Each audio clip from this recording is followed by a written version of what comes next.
wa mawala amma ba'du. Para dewan juri, ustadz, ustadzah, dan hadirin yang saya hormati, izinkanlah saya pada kesempatan ini menyampaikan tausiah dalam rangka menyambut Tahun Baru Islam 1442 Hijriah. Para dewan juri, ustadz, ustadzah, dan hadirin yang saya hormati, sebagaimana kita ketahui bersama bahwa 1 Muharram adalah salah satu hari besar dalam Islam, dan juga itu dinamakan sebagai Tahun Baru dalam Islam, di mana masyarakat Islam di seluruh dunia tidak lupa untuk menyambut dan memperingatinya. Dengan menyambut dan memperingati 1 Muharram atau Tahun Baru dalam Islam, maka kita sebagai umat Islam harus bisa introspeksi diri dan sadar akan perbuatan-perbuatan yang telah kita lakukan selama ini. Sudah berapa kali sholat kita bolong?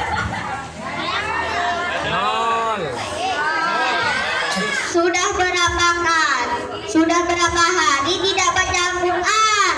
Ayo dijawab dengan jujur. Siapa yang ingin masuk surga? Ngacung.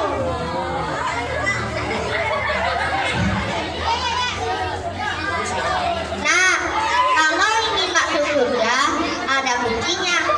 Kunci yang pertama adalah sholat. Sholat jangan ditinggalkan. Jika ditinggalkan, maka kita akan mendapat dosa. Jika dikerjakan, kita akan mendapat pahala. Jika Allah telah memanggil untuk sholat, maka kita harus menghentikan segala kegiatan yang telah kita lakukan dan pergi ke masjid atau musola terdekat. Maka jika jauh, kita bisa sholat berjamaah bersama di rumah bersama keluarga. Kunci yang kedua adalah membaca Al-Quran setiap hari. Membaca Al-Quran tentu memiliki banyak manfaat, seperti menyembuhkan penyakit rohani seperti penyakit hati maupun penyakit jasmani, mendapat pahala, mendapat syafaat di hari kiamat, terjauhi dari gangguan setan.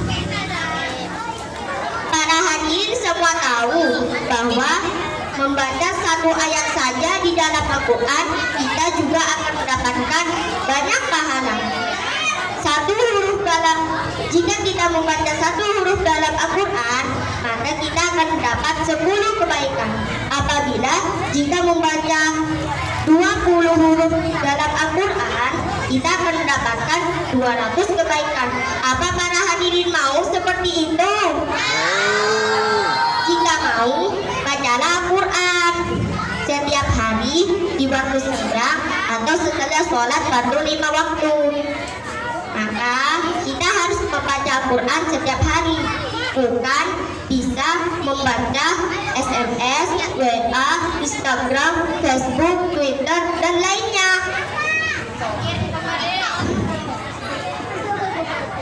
Kita sebagai umat Islam harus bisa membandingkan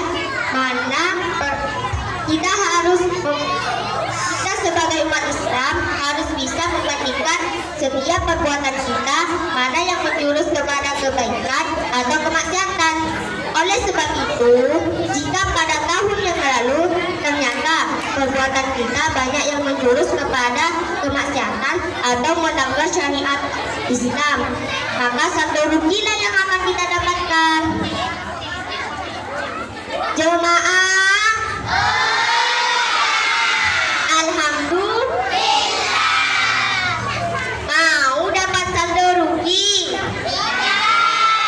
Ingin tahu cara nutupinnya?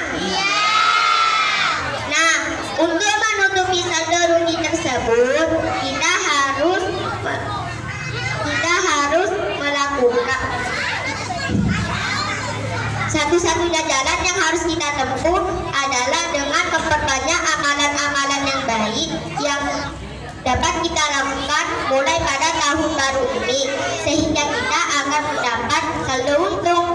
Saldo apa para jemaah?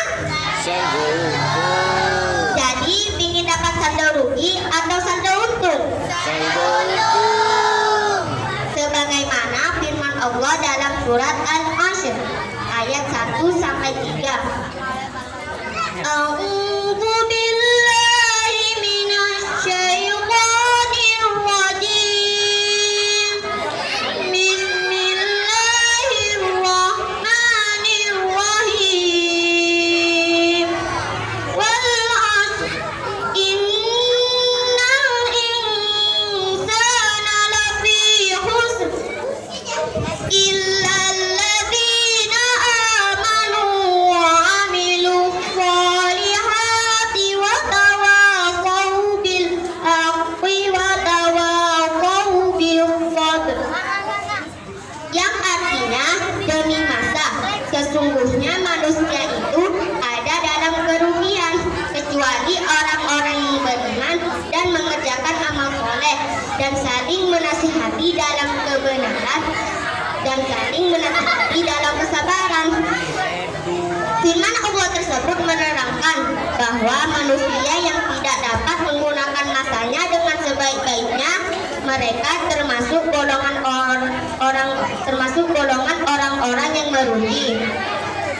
Apakah para jemaah mau termasuk golongan orang-orang yang merugi?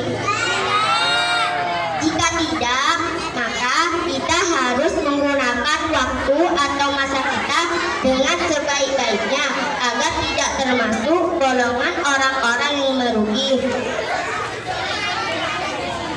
Karenanya, dengan bergantinya tahun, maka marilah kita gunakan sisa umur kita untuk melakukan aktivitas-aktivitas yang sesuai dengan syariat Allah Subhanahu wa Ta'ala.